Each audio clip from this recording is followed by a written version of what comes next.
Bismillahirrahmanirrahim. Assalamu alaikum wa rahmatullah les frères. Aujourd'hui nous allons voir ensemble l'un des miracles les plus impressionnants du Coran.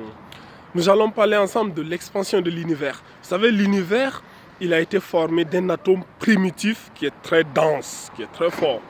Mais depuis la nuit des temps, les scientifiques, ils pensaient que l'univers, il était statique. Parmi eux, il y a des grands noms comme Albert Einstein, etc. C'est à partir de 1929 qu'un scientifique tel que Hubble, ils ont réfuté cette thèse-là et ils ont mis en place un système qu'on appelle quoi, Doppler. Et ce système dit quoi?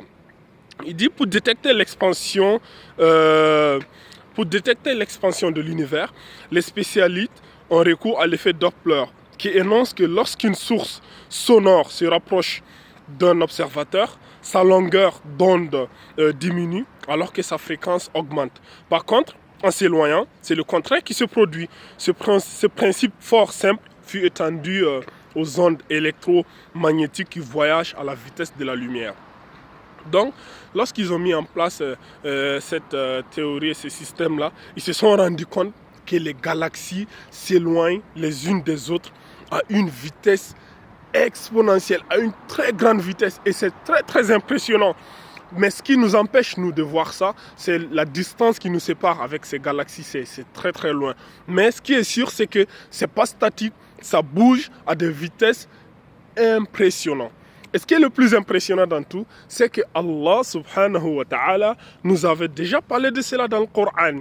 Allah subhanahu wa ta'ala nous dit dans la sourate Dukhan, dans la sourate 51, verset 47, Allah subhanahu wa ta'ala nous dit A'udhu minash shaitanir rajim, was-samaa'a banaynaha bi'aydin wa inna lamusi'un.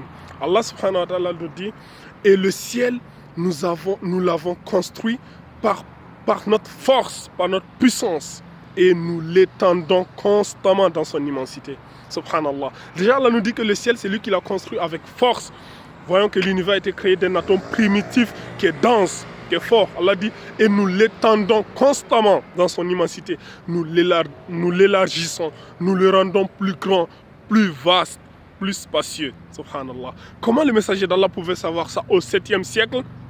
Alors que c'est au début du 20e siècle que les scientifiques se sont rendus compte. Le messager d'Allah n'avait ni de satellite, n'avait ni de NASA, ni de scientifiques et tout ça. C'est Allah subhanahu wa ta'ala qui l'a enseigné. Allah dit, nous les montrerons les signes en eux-mêmes et dans le monde qui les entoure jusqu'à ce que ça leur paraisse évident que ceci c'est le Coran. Ne suffit-il pas que Allah subhanahu wa ta'ala soit témoin d'une chose pour que cette chose soit véridique? Wallah, il suffit qu'Allah, quand Allah est témoin d'une chose, cette chose est véridique. Allah nous appelle à méditer. Pourquoi ne méditez-vous pas sur le Coran? Y a-t-il des cadenas dans vos cœurs? Quel donc des bienfaits de votre Seigneur nirez-vous?